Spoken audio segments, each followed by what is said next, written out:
नर्मदे हर। नमस्कार दोस्तों, स्वागत है फिर से एक बार सिंपल मार्ग के प्रश्नोत्तरी वीडियो में। और जैसा कि मैं बता चुका हूँ हर वीडियो में कि प्रश्न आपके द्वारा जो पूछे गए कमेंट बॉक्स में वो अत्यधिक मात्रा में, तो काफ़ी दिनों से प्रश्नोत्तरी वीडियो ही चल रहे हैं। अभी भी एक दो वीडियो प्रश्नोत्तरी वीडियो के ही आएंगे, उसके बाद आगे धर्म को लेकर और अध्यात्म को लेकर आएंगे। तो शुरू करते हैं आज के प्रश्नोत्तरी वीडियो की।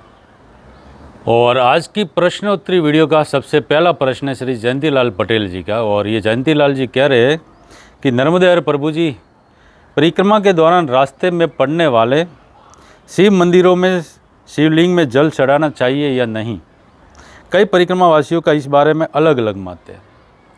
देखिए, परिक्रमा में मैंने भी एक दो जगह पर ऐसा अनुभव किया, मतलब कि दो तीन परिक्रमा वासियों के मुँह से सुना कि परिक्रमा में शिवलिंग पर जल नहीं चढ़ाना चाहिए।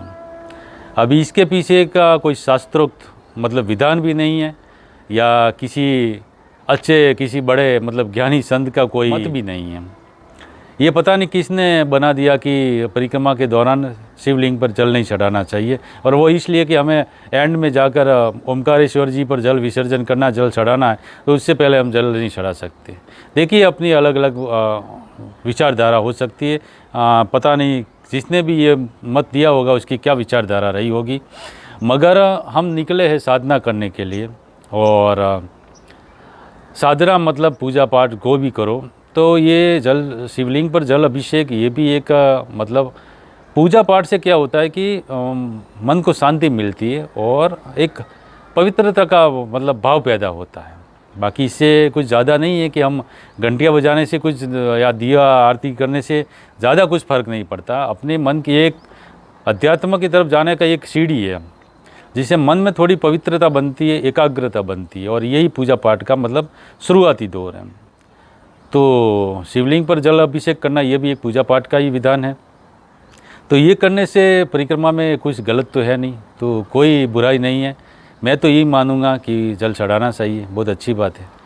अगली कमेंट है श्री हरेश पंड्या जी की, और ये कह रहे हैं कि नर्मदे हर प्रभु जी, हापेश्वर महादेव टेम्पल कहाँ पर आया हुआ है, एड्रेस दीजिए। देखिए हरेश जी, हापेश्वर जो स्थान है, जो पुराना स्थान है प्राचीन पौराणिक, वो तो अभी डूब क्षेत्र में, मगर वहाँ से शिवलिंग लाया गया था और दूसरा भव्य मंदिर बनाया हुआ है मैया के किनारे पर ही। और ये गुजरात के छोटा उदेपुर ज़िले के कवांट तहसील में पड़ता है, और उत्तर तट पर नर्मदा मैया के, और कवांट से तकरीबन 15 किलोमीटर की दूरी पर हापेश्वर है। और हमारा जो आश्रम है वहाँ से 20 या 25 किलोमीटर की दूरी पर है हापेश्वर स्थान। तो ये एड्रेस है, और वहाँ जाने के लिए देखिए प्राइवेट वाहन से जाते तो कवांट से 15 किलोमीटर जैसा मैंने बता दिया, और कवांट वडोदरा से 110 किलोमीटर के आसपास है, और कवांट से हापेश्वर 15 किलोमीटर है। और अगर आप बस के द्वारा जाते तो छोटा उदेपुर से बहुत सारी बसें चलती है, और बहुत सारी मतलब 3-4 बसें चलती है पूरे दिन की, तो सिटी बसें, तो वहाँ से आराम से आप हापेश्वर जा सकते हैं। अगली कमेंट है श्री मीना रावत जी की, और ये कह रहे नर्मदे हर, क्या कोई बस द्वारा परिक्रमा की जानकारी दे सकते हैं तो प्लीज़, क्योंकि पैदल यात्रा ना कर सके तो प्लीज़ मार्गदर्शन करें। देखिए मीना बहन, ऐसी बात है कि वाहन से मतलब बस से, छोटी बसों से बहुत सारे आयोजन करते हैं बस से परिक्रमा का, जो 20-25 दिन या कोई 15 दिन के आसपास होता है। सबका अलग अलग पैकेज होता है और कैसी व्यवस्था होती है उस अनुसार मतलब चार्ज भी होते हैं। कोई 20-25 हज़ार में तो कोई 50 हज़ार में भी करवाता है। और बहुत से मतलब जानकारी अगर मैं उनके बारे में बता नहीं सकता, क्योंकि किसी को मैं पर्सनल नहीं जानता और किसी बस में मैंने यात्रा नहीं की है, तो मैं किसी को रिफ़र नहीं कर सकता कि यहाँ से आप परिक्रमा करें, क्योंकि वो आप करते और आपका अनुभव अच्छा नहीं रहता है तो आप दोष मुझे दोगे। तो इससे अच्छा मतलब आप ग्रुपों में पूछ सकते हैं, तो ग्रुप में बहुत सारे लोग इसका आयोजन करते हैं, तो वो आप बता सकते हैं आपको। अगली कमेंट है श्री संचल जी की, और इनका प्रश्न है महाराज जी, कृपया जबलपुर में मैया के तट पर कोई आश्रम जिसमें गौ माता की सेवा होती हो चतुर्मास के लिए बताने की कृपा करें, आपकी महान कृपा होगी। देखिए कृपा मैया की, और जबलपुर में मेरा कोई मतलब आपको जबलपुर में ही रहना, तो जबलपुर में ऐसा कोई मैंने मेरे ध्यान में कोई आश्रम नहीं है जहाँ पर गौ माता की भी सेवा होती होगी और चतुर्मास के लिए भी लोग रुकते होंगे। बाकी तो बहुत सारे आश्रम आते हैं जहाँ पर गौ माता की भी सेवा होती है, और खेड़ी घाट के आसपास बहुत सारे ऐसे आश्रम हैं जहाँ पर बहुत सारी गौशाला, बहुत बड़ी गौशालाएँ भी और आश्रम भी है, तो वहाँ पर आप ट्राई कर सकते हैं।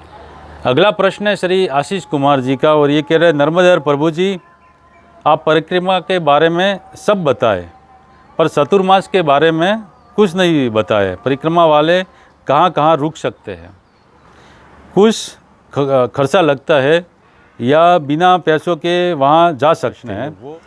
तो देखिए आशीष कुमार जी, चतुर्मास के बारे में तो क्या बताओ, बहुत सारे प्रश्न पूछे जाते हैं, उनके बारे में मैं बताता रहता हूँ। और चतुर्मास ऐसा है कि आपको अगर चतुर्मास लगता है और कोई आश्रम में आप पूछ सकते, या सामने से भी ऑफ़र करते आश्रम वाले, तो वहाँ पर चतुर्मास में रुक सकते। और पैसे तो नहीं लगते किसी आश्रम या मंदिर में, मगर वहाँ पे जो भी वो कार्य सौंपते, जो सेवा का कार्य सौंपते, चाहे गौशाला हो, चाहे भोजनशाला हो, चाहे साफ़ सफाई का, वो कार्य आपको करना होता है और उनके कुछ जो भी नियम वो देते, उनके अनुरूप वहाँ पर रहना पड़ता है। बाकी खर्चा वर्चा नहीं लगता। ये कुछ उनके जो आश्रमों के अपने अपने नियम होते हैं। या किसी गांव में मंदिरों में रुकते तो वहाँ पर आपको पूजा पाठ करनी होती है, मंदिर की साफ़ सफाई करनी होती है। तो इस प्रकार से चतुर्मास में कहीं पर भी परिक्रमावासी रुक सकते हैं। अगली कमेंट है, इनकी आईडी का नाम है कलसर कुरियो, ऐसा इनकी आईडी का नाम है, और ये कहते हैं नर्मदा यात्रा कब से कर सकते हैं? मुझको 3 साल का करना है। देखिए आपको 3 साल का, 3 महीने 13 दिन का करना बहुत अच्छी बात है, मगर कब करना है तो आप नवंबर महीने के बाद या फिर दशहरे के बाद कभी भी कर सकते हैं। और जितना जल्दी करेंगे उतना उचित रहेगा, उतना उपयुक्त रहेगा, क्योंकि बाद में गर्मी पड़ती तो गर्मी में चलना और ना तो साधना होती है, ना चलना होता है, ना यात्रा का आनंद आता है। फिर ज़्यादातर लोगों को मैं मना बोलता हूँ कि अभी जनवरी फरवरी के बाद मत उठाइए, मगर वो लोग उठा देते हैं कि कोई दिक्कत नहीं, गर्मी पड़ेगी, कोई दिक्कत नहीं। मगर बहुत से मैंने फिर लोगों को देखा, फिर वो गर्मी पड़ती है, फिर ठीक से यात्रा नहीं होती है, फिर वाहन में बैठ जाते हैं, बस में बैठ के जैसे तैसे उनको पूरा करते हैं। तो इससे अच्छा है कि आप जल्दी, जितनी जल्दी हो सके सर्दी के समय में उठा लीजिए, तो जब ठंडी में, मतलब गर्मी आने से पहले आपकी यात्रा पूर्ण हो जाए तो ये बहुत अच्छा रहता है। और 3 वर्ष 3 माह की करनी है तो आप कभी भी उठा सकते, कोई दिक्कत नहीं। जहाँ मतलब चतुर्मास आता है तो आप चतुर्मास में रुक सकते हैं, कोई दिक्कत नहीं है। अगली कमेंट है श्री प्रथा मुखोपाध्याय जी की, और ये कह रहे हैं परिक्रमा के समय में कोई आश्रम या मंदिर में रुकना या प्रसाद पाने के बाद कुछ दान दक्षिणा देना उचित है? सुना है संपूर्ण परिक्रमा में कोई मनी नहीं लगता, मतलब पैसे नहीं लगता, लेकिन मैं ग्रस्त हूँ, वाइफ के साथ परिक्रमा करने का मनोरथ है। मेरे ख्याल में क्षमता अनुसार कुछ दान करना उचित।